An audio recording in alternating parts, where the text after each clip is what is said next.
नमस्कार मित्रांनो, मराठी गुंतवणूकदार या यूट्यूब चॅनलवरती आपलं स्वागत आहे। शेअर बाजारातील डेली न्यूज अपडेट बघण्यासाठी चॅनलला सबस्क्राईब करा आणि बेल आयकॉन प्रेस करायला विसरू नका।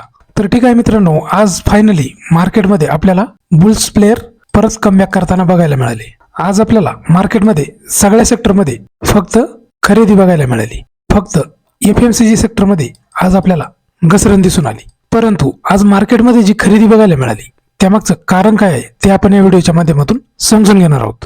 परंतु त्यापूर्वी आपण इंडेक्सवरती नजर टाकणार आहोत। आज निफ्टी 50 मध्ये 182 पॉईंटची वाढ आपल्याला बघायला मिळाली। त्यानंतर बँक निफ्टीमध्ये 439 पॉईंटची वाढ आपल्याला दिसून आली आणि सेन्सेक्स मध्ये 573 पॉईंटची वाढ आपल्याला आज बघायला मिळाली। म्हणजे एकंदरीत ओव्हरऑल मार्केट आपल्याला बुलिश असल्याचं बघायला मिळालं।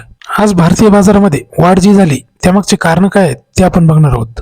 नवीन वर्षाची सुरुवात आपल्याला एकदम सकारात्मक बघायला मिळाली आणि आजची जी तेजी आहे ही सर्व सेक्टरमध्ये आपल्याला आज बघायला मिळाली। म्हणजेच ही एक ब्रॉड बेस रॅली आपल्याला बघायला मिळाली। त्यानंतर कंपन्यांचे स्ट्रॉंग कॉर्पोरेट अपडेट्स यामुळे सुद्धा आपल्याला आज भारतीय बाजारामध्ये तेजी बघायला मिळाली। आणि त्यानंतर पुढचं जे कारण आहे ते म्हणजे चांगल्या निकालांच्या अपेक्षा आणि यामुळे काय झालं, गुंतवणूकदारांचा आत्मविश्वास आपल्याला आज वाढलेला बघायला मिळाला आणि म्हणून जोरदार कमबॅक येथे बुल्स प्लेअरने आपल्याला केल्याचं आज पाहायला मिळालं।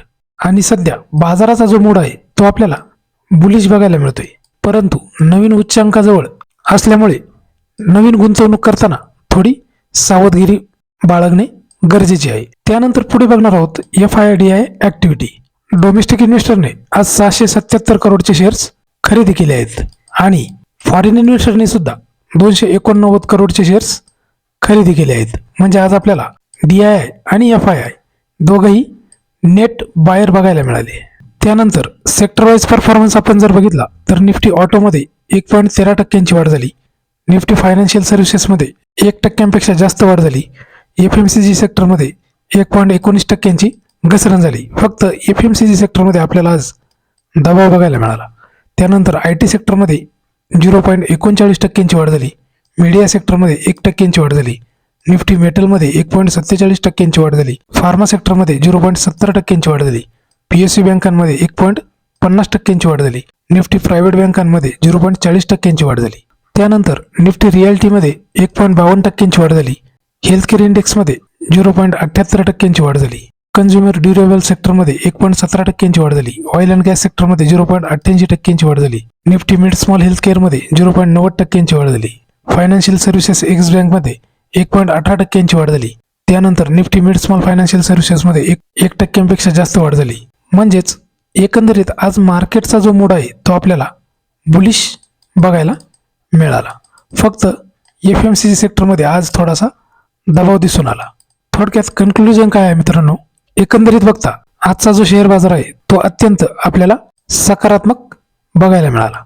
निफ्टी नव्या उच्चांकावर बंद झाल्याचं आपल्याला बघायला मिळालं आणि सेन्सेक्स मध्ये सुद्धा मोठी तेजी बघायला मिळाली। सर्व सेक्टरमध्ये खरेदी झाल्यामुळं बाजाराचा ट्रेंड सध्या आपल्याला बुलिश बघायला मिळतोय। परंतु बाजार नवीन उच्चांकाजवळ असल्यामुळं गुंतवणूक करताना संयम आणि योग्य स्ट्रॅटेजी आवश्यक आहे। घाई न करता लॉंग टर्म म्हणजे दीर्घकालीन दृष्टिकोन ठेवूनच गुंतवणूक करावी। त्यानंतर पुढे बघणार आहोत गोल्ड।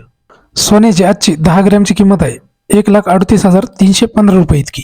त्यानंतर पुढे बघणार आहोत क्रूड ऑइल। कच्च्या तेलाच्या किमती प्रति बॅरल 56 आणि $60 प्लस बघायला मिळतात। त्यानंतर बघणार आहोत डॉलर रोज रुपीज। एका अमेरिकन डॉलरची किंमत 90 रुपये आणि 10 पैसे इतकी बघायला मिळते। तर ही होती आपली या व्हिडिओमधली महत्त्वाची माहिती। व्हिडिओ आवडला असल्यास लाईक करा, शेअर करा, कमेंट करा आणि सबस्क्राईब करायला विसरू नका। धन्यवाद।